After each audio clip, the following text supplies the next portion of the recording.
साल था 2007। पाकिस्तान में चाय पीने का सफर काफी तेजी से आगे बढ़ रहा था। इसी दौरान एंग्रो फूड्स ने तरंग नाम का एक लिक्विड टी व्हाइटनर लॉन्च किया जो चाय का रंग और स्वाद बदलने का वादा करता था। ये कोई आम प्रोडक्ट नहीं था बल्कि ये एक कल्चरल शिफ्ट था जहां चाय को हर घर की सुबह का एक एसेंशियल बनाया गया। इसके साथ साथ ही तरंग ने न सिर्फ अपनी जगह बनाई बल्कि अपनी रंगीन पैकेजिंग और यूनिक टेस्ट के साथ हर चाय के कप को एक अनोखा रंग दिया। बहरहाल जल्द ही तरंग ने अपनी मार्केट में 64% शेयर हासिल किया और साल 2014 तक ये ब्रांड टी व्हाइटनिंग कैटेगरी का एक लीडर बन गया। इसकी पॉपुलैरिटी हर उम्र और हर क्लास के लोगों में भर गई थी। लेकिन जैसे जैसे इस ब्रांड की ताकत बढ़ती गई, बिल्कुल वैसे वैसे नए चैलेंजेस भी सामने आते रहे, जैसे रेगुलेटरी इश्यूज, बदलते हुए कंज्यूमर टेस्ट और मार्केट में नए कॉम्पिटिटर्स की एंट्री ने तरंग की कामयाबी को धुंधला दिया था। आखिर वो क्या वजह थी जिसने एक वक्त के मार्केट लीडर से उसकी ताकत छीन ली? ये कहानी है तरंग टी के डाउनफॉल की। 2007 में एंग्रो फूड्स ने पाकिस्तान में ब्रांडेड मिल्क और डेयरी प्रोडक्ट्स का एक नया सफा खोला। उनकी रिसर्च के मुताबिक उस वक्त दुनिया के मुकाबले में पाकिस्तान में हर एक इंसान एक महीने में तकरीबन 1 किलोग्राम चाय का इस्तेमाल करता था और इसी हाई डिमांड को ऑब्जर्व करते हुए साल 2007 में एंग्रो फूड्स ने तरंग नाम से एक एक्सेसिबल, बेहतरीन और क्वालिटी टी व्हाइटनर लॉन्च किया। तरंग टी का असल मकसद पाकिस्तान के मिडिल क्लास कंज्यूमर्स को टारगेट करना था ताकि हर घर में उनका प्रोडक्ट पहुंच सके और यही चीज लोगों का दिल भी जीत रही थी।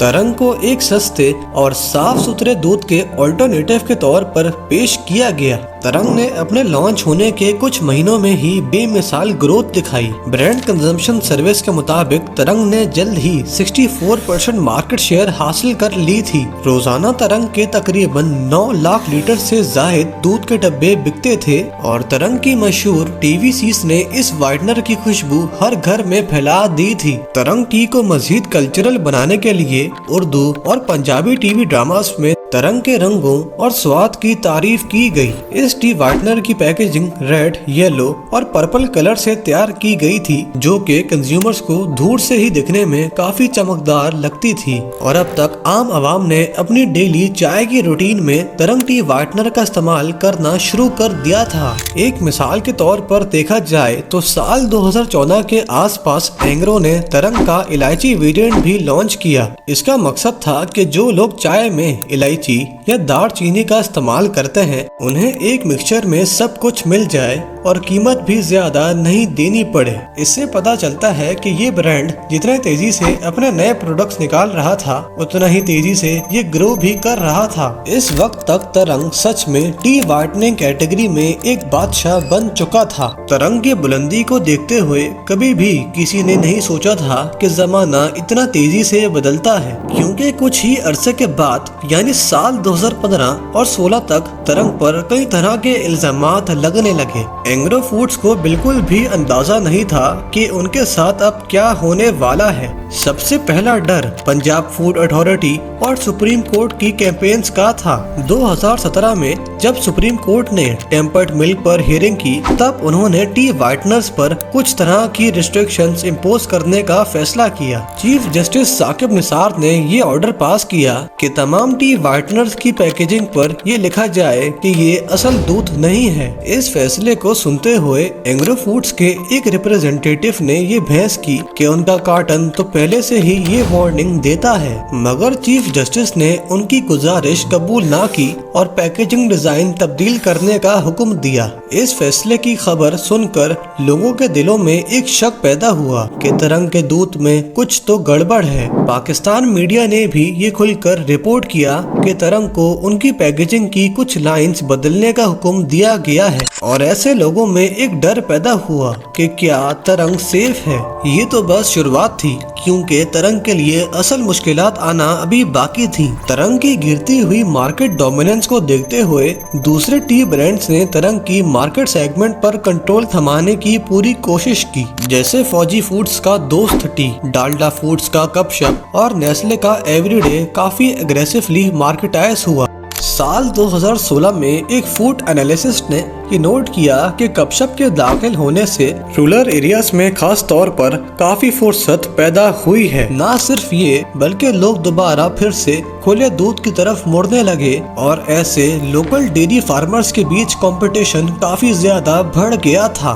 2018 के शुरुआत में ही एग्रो फूड्स को ये एहसास हो गया था कि तरंग कई तरह की मुश्किलात का शिकार हो चुका है। रिपोर्ट्स के मुताबिक साल 2017 के दूसरे क्वार्टर में तरंग की सेल्स 19% तक गिर गई थी और इसकी वजह तरंग पर फ्यूरियस कंपटीशन और मार्केट शेयर काफी तेजी से गिरना बताया गया। रिपोर्ट्स में ये भी काफी क्लियरली बताया गया कि नए टी वाइडनिंग ब्रांड्स ने तरंग को काफी ज्यादा नुकसान पहुंचाया है। इसके साथ साथ महंगाई, मीडिया प्रेशर, टैक्सेस में इजाफा और फूड अथॉरिटी के स्ट्रिक्ट कैंपेन्स ने भी तरंग जैसे टॉप टी ब्रांड को पूरी तरह हिलाकर रख दिया था। साल 2017 के आखिरी क्वार्टर तक तरंग की सेल्स पूरी तरह गिर के टूट गई थी। तरंग की सेल्स वॉल्यूम 9.7 लाख लीटर से गिर के सिर्फ 4 लाख लीटर्स पर आ गई थी, यानी 50% से भी ज्यादा का लॉस। जो प्रोडक्ट कभी सबसे ज्यादा बिकता था अब वो सीधा नुकसान पर चल रहा था। एक्सपर्ट्स कहते हैं कि इसकी सबसे बड़ी वजह थी मिसमैनेजमेंट। ब्रांड को संभालने के बजाय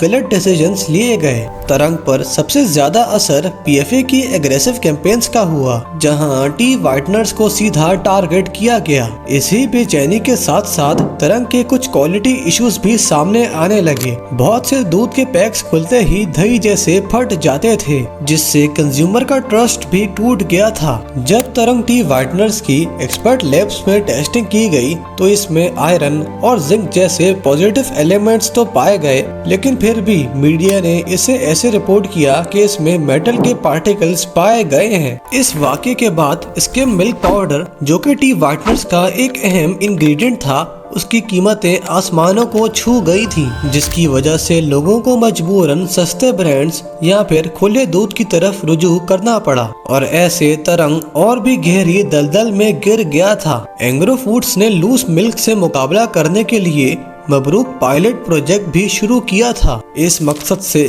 कि हाइजीन लूज मिल्क फ्रेंचाइजेस भी खोली जाए और लोगों को बेहतर हाई फैट दूध दिया जाए। लेकिन अफसोस सिर्फ 1 साल के अंदर ही ये प्रोजेक्ट बंद कर दिया गया। यानी जब तरंग गिरती हुई मार्केट डिमांड को संभालना चाहता था, तब तक कंज्यूमर्स ट्रेडिशनल दूध की तरफ लौट चुके थे। बहरहाल 2019 तक हालात और भी ज्यादा वाज़ेह हो गए थे, जब नेस्ले एवरीडे का मार्केट शेयर 40% तक पहुँच गया था, जबकि तरंग का सिर्फ 16% पर रह गया। दोस्तों, तरंग टी की कहानी सिर्फ एक टी वाइटनर की कहानी नहीं है, बल्कि ये पाकिस्तान और पाकिस्तान के लोगों की बदलती हुई पसंद की कहानी है। कभी लोग सस्ते और खुले दूध से भागकर ब्रांडेड दूध की तरफ आए, मगर फिर वक्त बदला, चॉइसेस बदली और वो ब्रांड जो सबसे ज्यादा चमकता था सबसे पहले गिर गया। आज भी तरंग बाजार में मिलता तो है, लेकिन उसकी असली जगह कोई और ब्रांड ले चुका है। ये है एक ऐसे पाकिस्तानी ब्रांड की कहानी जो हमें याद दिलाती है कि मार्केट में चमक हमेशा कायम नहीं रहती है।